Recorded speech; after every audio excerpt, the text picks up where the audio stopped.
Chicken দিয়ে আমরা যত রেসিপি বানাই না কেন, আলু দিয়ে এরকম লাল লাল পাতলা ঝোল খেতে কিন্তু আমরা সবাই ভীষণ পছন্দ করি। আর রবিবারের দুপুরবেলা যদি এরকম আলু দিয়ে চিকেনের পাতলা লাল লাল ঝোল হয় তাহলে তো আর কোনো কথাই নেই।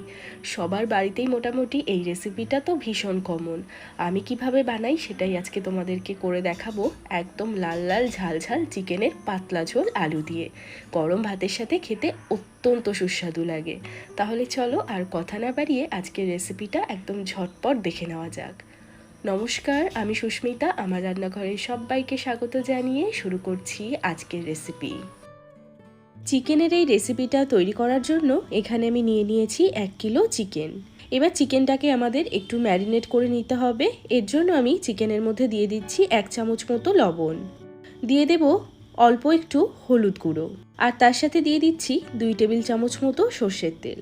এবার সমস্ত কিছু খুব ভালো করে মাখিয়ে নিতে হবে। এইভাবে চিকেনটাকে একটু মাখিয়ে নিলে চিকেনের মধ্যে যে একটা আষ্টে গন্ধ থাকে সেটা কিন্তু একদম কেটে যায়। আর চিকেনটাকে এইভাবে মাখিয়ে 10 থেকে 15 মিনিটের জন্য একটু রেস্টে রাখতে হবে। যতক্ষণ চিকেনটা রেস্ট হচ্ছে ততক্ষণ আমি একটা মশলা তৈরি করে নেব। এখানে একটা বাটির মধ্যে আমি নিয়ে নিচ্ছি 1.5 ইঞ্চি মতো আদা, দিয়ে দেব একটা গোটা রসুন। এখানে মোটামুটি 15-20 কোয়া মতো রসুন আছে, আর তার সাথে দিয়ে দিলাম ঝাল অনুযায়ী কাঁচা লঙ্কা, আর দিয়ে দেব একটা টমেটো। এবার সমস্ত কিছু ভালো করে মিক্সিতে পেস্ট করে নেব। তো এই যে মশলাটাকে আমি খুব সুন্দর করে পেস্ট করে নিয়েছি। এখন রান্নাটা শুরু করব। আর এই রান্নাটা কিন্তু সর্ষের তেলেই করতে হবে। আমি কড়াইতে দিয়ে দিচ্ছি বেশ খানিকটা পরিমাণে সর্ষের তেল। আর এই রান্নাটাতে একটু তেলের পরিমাণটা বেশি দিলে খেতে কিন্তু খুবই ভালো লাগে। তবে তেলের পরিমাণটা তোমরা তোমাদের ইচ্ছে মতো বাড়িয়ে কমিয়ে অ্যাডজাস্ট করে নেবে। তেল ভালো করে গরম হলে এখন এর মধ্যে আমি দিয়ে দিচ্ছি টুকরো করে কেটে রাখা আলু। একটা আলু আমি 2 টুকরো করে কেটে নিয়েছি। এবার এর মধ্যে অল্প একটু লবণ দিয়ে আলুগুলোকে বেশ ভালো করে ভেজে নেব। আলুগুলো এখানে আমি ভালো করে ভেজে নিয়েছি। একদম কড়া করে আলুগুলো কিন্তু ভাজবার প্রয়োজন নেই।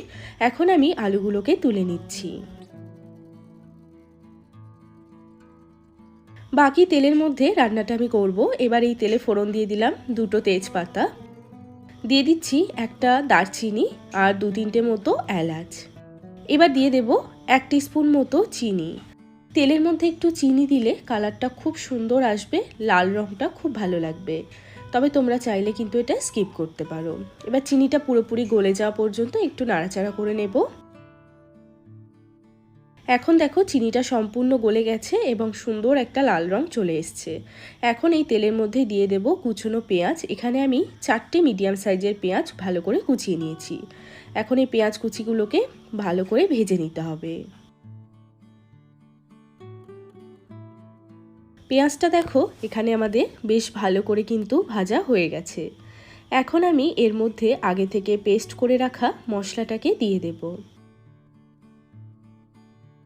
তার সাথে দিয়ে দিচ্ছি স্বাদ মতো লবণ, খুব সামান্য একটু দিয়ে দেব হলুদের গুঁড়ো, দিয়ে দিচ্ছি 1 চামচ ভর্তি করে জিরে গুঁড়ো, 1/2 চামচ দিয়ে দেব ধনে গুঁড়ো, আর 1 চামচ ভর্তি করে দিয়ে দিলাম কাশ্মীরি লঙ্কার গুঁড়ো। এবার খুব ভালো করে মশলাটাকে নেড়েচেড়ে মিশিয়ে নেব এবং একদম লো ফ্লেমে মশলাটাকে ততক্ষণ পর্যন্ত কষাবো যতক্ষণ না মশলার কাঁচা গন্ধ সম্পূর্ণ চলে যাচ্ছে। 4-5 মিনিট সময় নিয়ে মশলাটাকে আমি ভালো করে কষিয়ে নিয়েছি। মশলার থেকে পুরো তেলটাও আলাদা হয়ে গেছে এবং মশলার কাঁচা গন্ধও কিন্তু পুরোপুরি চলে গেছে। এখন আমি ম্যারিনেট করে রাখা চিকেনটা এর মধ্যে অ্যাড করে দিচ্ছি।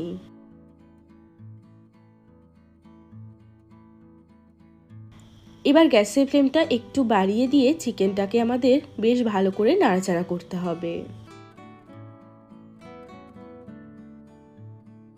10-15 মিনিট সময় নিয়ে চিকেনটাকে এইভাবেই আমি রান্না করে নিয়েছি। এখন কিন্তু এর মধ্যে খুব সামান্য একটু জল অ্যাড করব।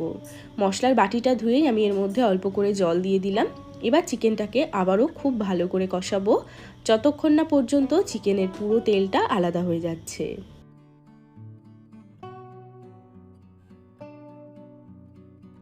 এখানে দেখো আমি মিডিয়াম আঁচে চিকেনটাকে 15 মিনিট মতো সময় নিয়ে খুব ভালো করে কষিয়ে নিয়েছি। চিকেন থেকে পুরো তেলটা কিন্তু ছেড়ে দিয়েছে। এখন এর মধ্যে আমি ভেজে রাখা আলুটা দিয়ে দেব।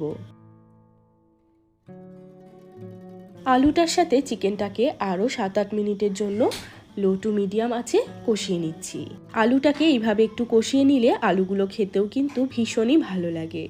তবে কষানোর সময় যদি জলের ব্যবহার করার প্রয়োজন হয় অবশ্যই অল্প করে জল তোমরা এখানে অ্যাড করতে পারো।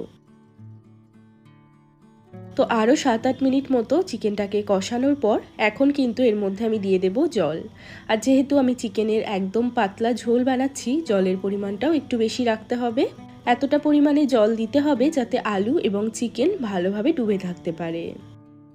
এখন ভালোভাবে একটু নাড়াচাড়া করে নিয়ে চিকেন এবং আলু পুরোপুরি সেদ্ধ হওয়া পর্যন্ত চিকেনটাকে রান্না করতে হবে। আর এই সময় গ্যাসের ফ্লেমটা কিন্তু একদম লো আঁচে রাখতে হবে। আমি কয়েকটা চেরা কাঁচা লঙ্কা দিয়ে দিচ্ছি যাতে কাঁচা লঙ্কার সুন্দর একটা ফ্লেভার আসে আর একটু ঝালঝাল হয়। তোমরা চাইলে কিন্তু কাঁচা লঙ্কাটা স্কিপ করতে পারো যদি বেশি ঝাল পছন্দ না করো। তো এখানে আমি চিকেনটাকে আরও 15 মিনিটের জন্য রান্না করে নিয়েছি। আর এখন চিকেন এবং আলু কিন্তু ভালোভাবে সেদ্ধ হয়ে গেছে। আর লাস্টের মধ্যে একটু গরম মশলার গুঁড়ো অবশ্যই দিতে হবে। তো সামান্য একটু গরম মশলার গুঁড়ো দিয়ে দিলাম আর খুব ভালো করে নেড়েচেড়ে মিশিয়ে নেব।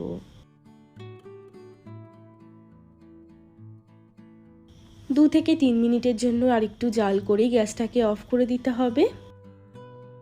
তো দেখো কত সুন্দর একটা কালার এসছে, একদম লাল লাল ঝাল ঝাল আলু দিয়ে চিকেনের পাতলা ঝোল। রবিবারের দুপুরবেলা যদি এরকম লাল লাল ঝোল থাকে তাহলে তো আর বাঙালিদের কোনো কথাই নেই। সাথে যদি এক টুকরো লেবু হয় তাহলে তো একদম জমে ক্ষীর। আর এই চিকেনের রেসিপিটা পছন্দ করে না এমন মানুষ কিন্তু খুব কমই আছে। যাই হোক, আমার তো খেতে দুর্দান্ত লাগে। তোমাদের কার কার ভালো লাগে সেটাও কিন্তু কমেন্ট করে অবশ্যই জানাবে। আর আজকের রান্নাটা যদি ভালো লেগে থাকে তাহলে একটা অনুরোধ করব লাইক করার জন্য। চ্যানেলটিকে সাবস্ক্রাইব করে রাখতে পারো যদি তোমরা এরকম আরও ভিডিও দেখতে চাও।